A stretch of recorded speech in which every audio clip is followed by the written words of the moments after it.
నిజంగా చంద్రబాబు నాయుడు వెన్నుపోటు అనేది ఎంతవరకు నిజం? మళ్ళీ ఇప్పుడు ఈ అరెస్ట్ తర్వాత వైసీపీ వాళ్ళు వాడుతున్న పదజాలం ఇది. వెన్నుపోటు పడింది, వెన్నుపోటు చేసినోడినే సపోర్ట్ చేస్తున్నారని బాలకృష్ణ అన్నాం. అంటే బాలకృష్ణకి తెలియకుండా వెన్నుపోటు జరిగిందా? జరిగితే లేదంటే వెన్నుపోటు నిజంగా జరిగిందా? బాలకృష్ణ తెలియపోలేదు. చంద్రబాబు యొక్క తెలివితేటలు, చంద్రబాబు తెలివితేటలు అక్కడ కదా. చంద్రబాబు తెలివితేటలు ఏంటి? చంద్రబాబు ఏం చేశాడు? తన చేతిలో గ్రిప్ తెచ్చుకోవాలంటే కుటుంబాన్ని విడదీయాలి. కుటుంబాన్ని విడదీస్తే కానీ తన గ్రిప్ రాదు. ఆ కుటుంబాన్ని విడదీయడానికి లక్ష్మీపార్వతిని ఆయుధంగా వాడుకున్నాడు. లక్ష్మీపార్వతి మీ అమ్మ స్థానంలో వస్తుంది. మీరు ఇలాగే నిమ్మకు నీరు ఇచ్చే కూర్చుంటే రేపు మొత్తం తెలుగుదేశం ఆవిడ చేతికి వెళ్ళిపోద్ది, అధికారం ఆవిడ చేతికి వెళ్ళిపోద్ది, ఆవిడ బిడ్డను కూడా కంటాందంట. ఈ రామారావు వారసుడుగా కూడా ఆయన వెళ్ళిపోతారు. మీరు కుటుంబం మేలుకోపోతే కుదరదు అన్నట్టు బాగా ఎక్కేసి అందరూ ఎవరైనా అంతే కదా.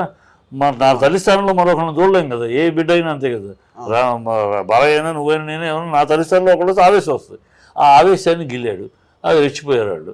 రెచ్చిపోయి ఇతను చేసే దీనికి వంత పాడేశారు. దాంతో ఆయన ఎందుకంటే ఎంతటి బాధ అంటే నేను మా నాన్నగారితో ఆఖరి రోజుల్లో ఆయన దగ్గరికి వెళ్ళేవాడు. మా నాన్నగారే ఆఖరి రోజుల్లో మా నాన్నగారు ఆయన మొదటి భార్య మిత్రుడు కనుక అనేక సినిమాలు ఆయన సినిమాలు అన్న ఆఖరి రోజుల్లో ఆయన అంటే మధ్యాహ్నం పొద్దున్నే నాగేశ్వరరావు వచ్చేవారు. మధ్యాహ్నం 3 గంటల తర్వాత మా నాన్నగారు 3 నుంచి 6 దాకా ఉండేవారు. తర్వాత ఆయన 7 గంటలకు నాన్న వచ్చేవారు. ఒకసారి 7:30 అయినా. ఆ టైంలో ఒకసారి నాన్నగారితో వెళ్ళాను. ఆయన బాధ, ఆ మహనీయుడు ఆయన ఒళ్ళో కూర్చొని అసలు రోజులు వచ్చి నాకు ఆయనతో పనిచేసిన రోజులు, ఆయన పెదనాన్న నోరాలో పిలుచుకొని ముఖ్యమంత్రి అయినా ముఖ్యమంత్రి చేమలో ఆయన కలిసిన రోజులు. నేను ఆయన ఏదో మేము పనిచేస్తున్నా కూడా అసిస్టెంట్ పని ఏదో ఒక దైవాంశ సంభూతులాగా చూసేవాళ్ళం. ఆయన వస్తే ఆ గాంభీర్యం, ఆ పట్టు, పంచకట్టు, ఏం బ్రదర్ అని ఆయన ఆ వాయిస్, అది ఏదో ఆయన ఒక తేజస్సు, ఆయన ఒక అలా చూసేవాళ్ళం. అలా చూసిన గాంభీర్యమైన ముఖం అకలావికలమై కంట తడి ఆ క్షోభతోటి చూశాను. అది ఆ రోజు ఆయన చెప్పిన మాటలు కానీ ఇప్పటికీ మా నాన్నగారితో దశమగ్రహం అనేది జామాత దశమగ్రహం అని ఒక క్యాజెట్ చంద్రబాబుని గురించి ఆయన చెప్పి నేను మా నాన్నగారితో పొయిటిక్గా రాయించి ఒక క్యాజెట్ రెడీ చేశారు. ఫిబ్రవరి 2వ తారీఖు అది కనుక జరిగితే కథ వేరుగా ఉండేది. అదృష్టం చంద్రబాబు రోజుల్లో ఆయన ప్రవర్తన అది అని ఎలా ఉండేదంటే మారిపోలేదు బాగా వేదన.